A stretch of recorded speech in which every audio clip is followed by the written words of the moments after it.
भूख के एहसास को शेरो सुखन तक ले चलो, या गजल को मुफलिसों की अंजुमन तक ले चलो।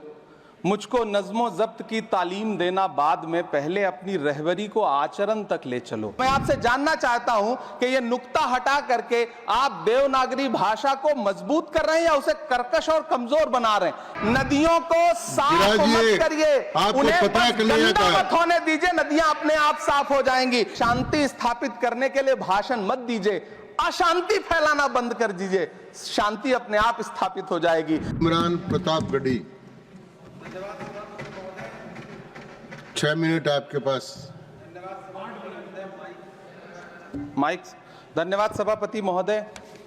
भूख के एहसास को शेरो सुखन तक ले चलो, या गजल को मुफलिसों की अंजुमन तक ले चलो।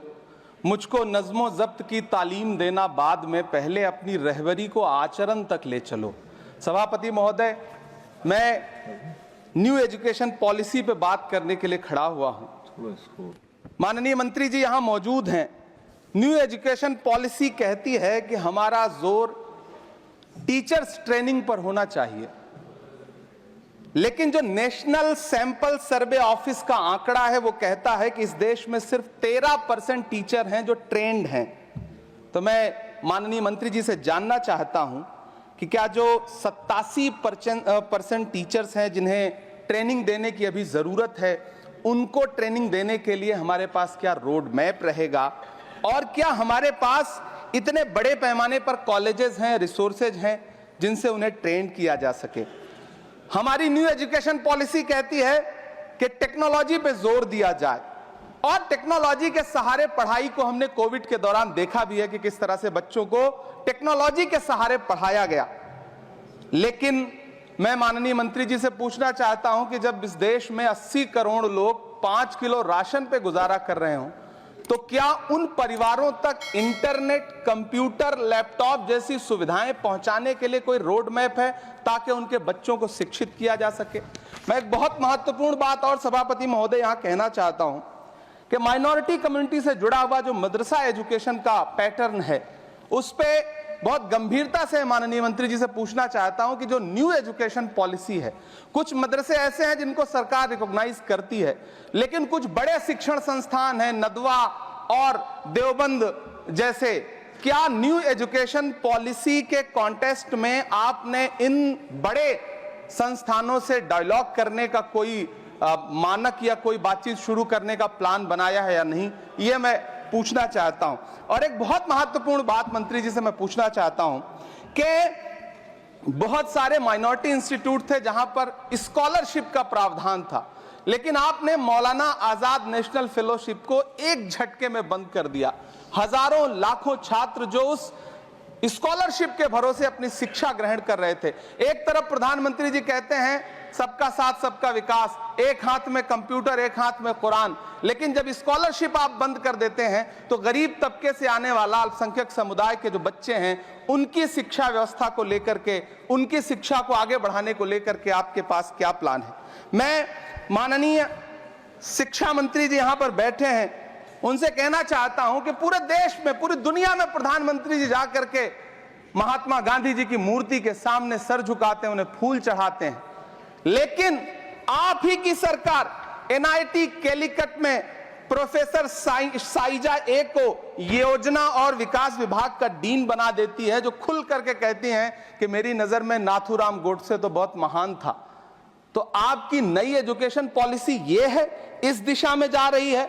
मैं आपके महोदय से, सभापति महोदय, ये कहना चाहता हूं कि किस तरह से NCERT की किताबों में सांप्रदायिकता को परोसा जा रहा है। माननीय मंत्री जी, क्या आपके संज्ञान में है कि केंद्रीय हिंदी संस्थान और नीपा जैसे जो संस्थान हैं, उसमें अघोषित तौर पर यह कह दिया गया है कि देवनागरी में लिखते हुए जो नुक्ते लगाए जाते थे, जिनको यह कहा जाता है कि वो उर्दू से आते हैं, उनको अघोषित तौर पर रोक दिया है कि नई छपने वाली किसी भी किताब में नुक्ता नहीं लगाया जाएगा।